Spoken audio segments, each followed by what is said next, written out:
stories, and he spends half an hour, 45 minutes with us afterwards talking about the story. It's great. I love it. We had our own little mini special Gary Vaynerchuk session. So we're really excited to have you and see that you have a lot of Welcome back, Yard. Thank you so much. It's great to be back. It's always fun to be home in Jersey. Yeah, thank you so much for coming. You know, I know it's Monday, right? Yeah.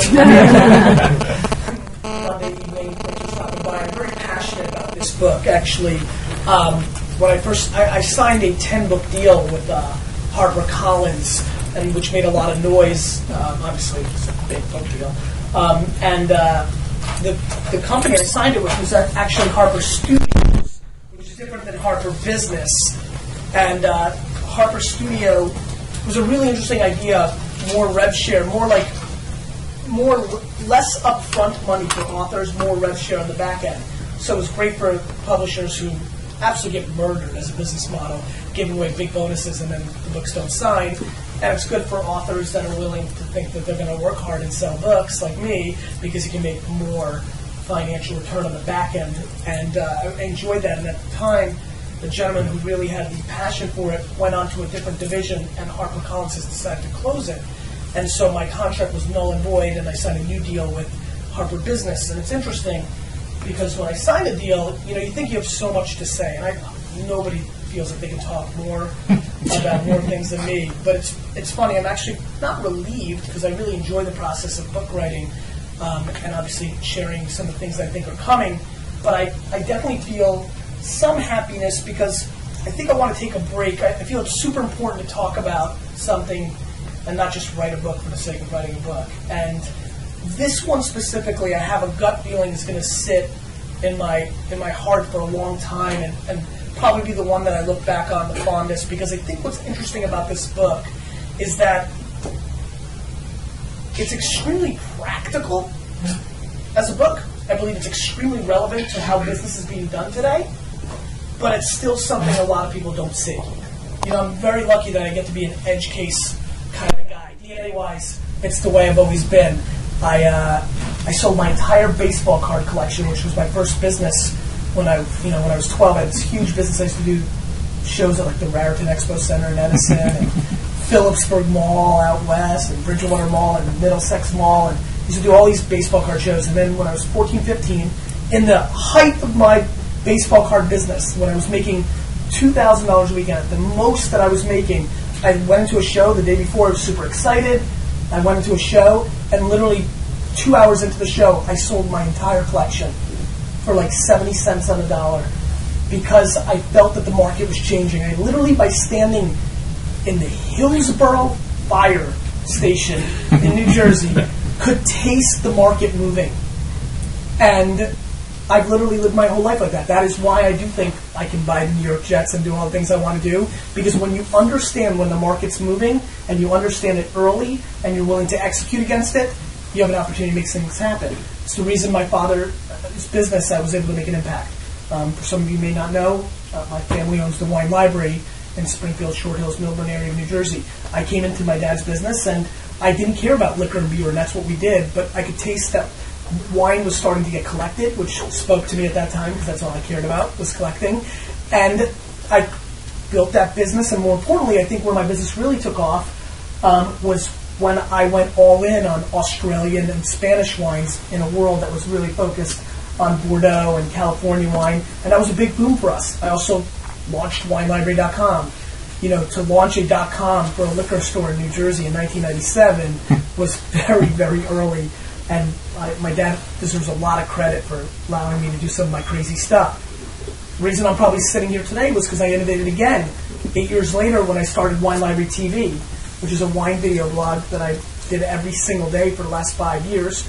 I just retired from it at episode 1000 to start something new called Daily Grape, which is me innovating again because I think that, mobile is the platform, and the show is shorter, and you can add things to your wish list. So when you go to a wine bar or wine store, you can say, do you have this? So I've made my content useful. This book is about the world changes all the time, but this change, which some people on as social media is so much bigger than Facebook and Twitter and all the tools that I talk about. It's about the fact that this is the single biggest culture shift of our time, in my opinion. That the internet, which, by the way, is only 17 years old as a consumer-facing product.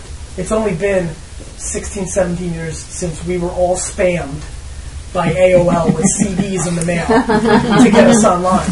They spammed your actual mailbox back there, not your inbox. And I very much honestly believe that the 50 of us in here underestimate the internet. That's really what I think. I truly believe every single person here, including myself, because I just think it's how the human brain works, grossly underestimates the internet. I firmly know that every one of your refrigerators is going to reorder your product for you very shortly. That your refrigerator, you have a smartphone now, you know how your phone does a heck of a lot more than it did when 8 years ago it looked like this? That a smartphone does a lot more. Well, I think that your refrigerator will too. I think, your refrigerator will act like Pandora, if you've ever heard of that music system. It'll understand your tastes. Your refrigerator will understand that you put Pepsi in all the time, and eventually it'll just say, got it, you're a Pepsi drinker, and when you get down to one Pepsi, one RFID or one UPC code still in the refrigerator, it will reorder it for you, and it will ship it to your home.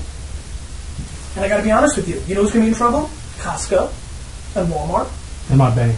And maybe the bank. And maybe a lot of other places. But it's very fascinating to understand that there are major culture shifts. But things like that, or augmented reality, that when you take your phone and you start looking at it, like if you were taking a picture, and it would tell me about the author and the best price of this on the web, and who made it, and a little bit about Selena Yan. Like, that's how you're going to shop. Not you right now, but in 2-3 years when augmented reality gets a little bit more mainstream, the edge users, guys like me, gals, everybody else who's early, that's how they're going to shop. And that's going to change everything, right? Because all of us have different preferences. Maybe you don't want to buy crackers that were made in this country, or this company did this with their workers, or they use this kind of product. These are things you don't know now, but we're all going to be equipped with information, right? Information's commodity. So in a world where information's commodity, what's going to happen? See, this book talks about marketing and business. It is my belief that the last 100 years, the way everything's been marketed has been through presentation. That if you were a good marketer, you were good at what I'm doing right now. You're all sitting here nice and lovely, thank you so much, and I'm presenting. And if I do a good job, you'll be like, good. And if I do a bad job, you'll be like, bad. And the companies that understood how to present the best won. It is my firm belief that where the world's going now is a cocktail party. That is a very different environment than what we live in now. That for me to be good as a business, we take the chairs away, we bring out a couple bottles of wine, we all start talking, and it takes a completely different skill set. It takes a completely different skill set to work the room than it does to give a presentation. Television, print, radio, email service, billboards, all that was push. You watch TV, it gets to a commercial, they push a message, you're like, ha ha ha, the monkey was funny, I want to drink that soda. That's how it works. And that's how it's always been. And now today, because of things like Facebook and Twitter, do you know that everybody in my space views the Facebook games like Farmville as the new soap opera? That the stay-at-home mom that has downtime, if she does, and I'm not saying that moms have downtime, but if they do, and they used to watch Guiding Light, they now play Farmville. And you know what? If you're a company like Ivory Soap or Tide or somebody of that nature, that's important. And there are massive culture shifts going on. And I firmly believe that businesses are not wrapping their head around it. And most importantly and interestingly, here's what I think is happening. I think we're going back to small town rules.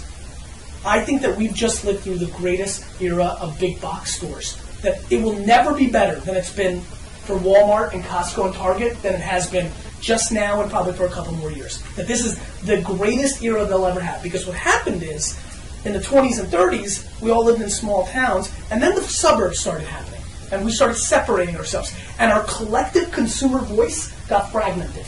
See, the butcher in the 1920s in a nice downtown area like this, he started cutting your roast beef the second you walked in.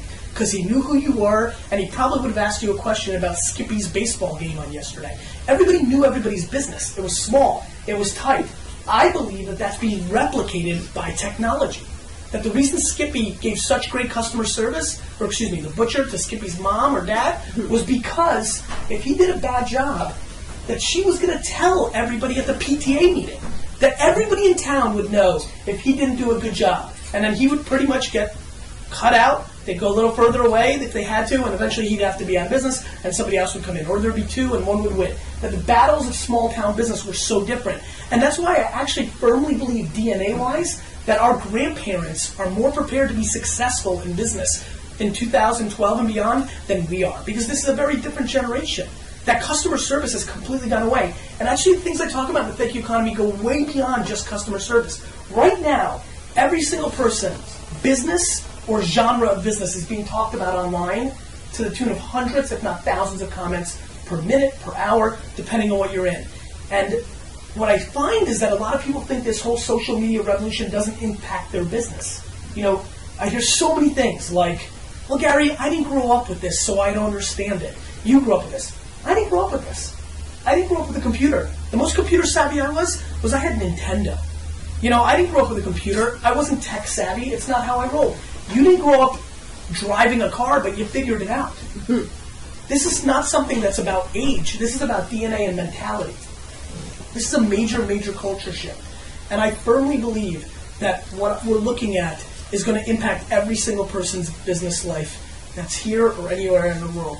It's funny to me. When I hear somebody say that, well, my customers aren't there, this doesn't impact me, I literally look at it as, do you really have the audacity to downplay this when this stuff is turning over governments in the Middle East? These are the platforms that are turning over government, that are helping people during times like the tsunami in Japan, saving lives because people are able to share information. Information is being shared at a speed we've never seen, and more importantly, being created at a level we've never seen. Eric Schmidt, Google's CEO, came out the other day and said that there is as much content being produced every 48 hours now as was from the beginning of mankind until 2003. Yeah, let's wrap our heads around that real quick. I'm not going to move on. Let's all hold hands and since the beginning of time, when we fought dinosaurs and and ate apples and shared it with Eve, from that day until 2003, who here doesn't remember 2003? Nobody, because it was 5 minutes ago. From the beginning to that, every music, every print, every radio show, and I'm talking mankind, not U.S. All of it, everything we did, every book, everything. Every article in the New York Times, New Yorker, everything, every clip is now being recreated every 48 hours. So no wonder our kids have ADD. No wonder we can't break through all this noise. No wonder this is so overwhelming. No wonder we don't share the same, water cooler moments anymore. It's so fragmented. So what breaks through? The best quality content? Sure. But guess what? There's a lot of it.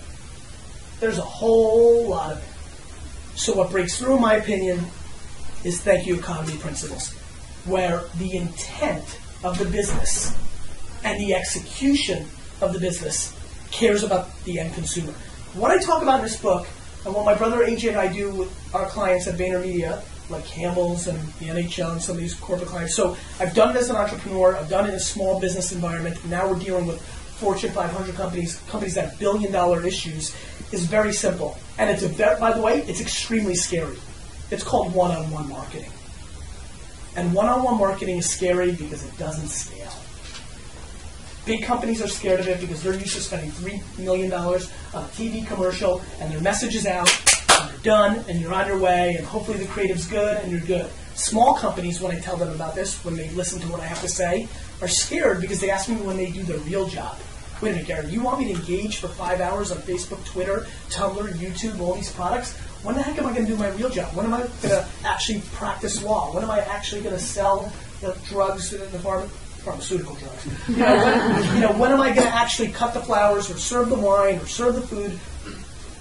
And I really, really tell everybody the same answer, which is, first of all, top-line thesis, when did actually engaging with your customers or your potential customers not become the core job? That's first and foremost. I'm curious what day that was. Was that 1947? Was that 1953? What day did not caring about the end user really become not the right move for business? And number two, and this one I'm really kind of passionate about, is I think people have to audit their day-to-day.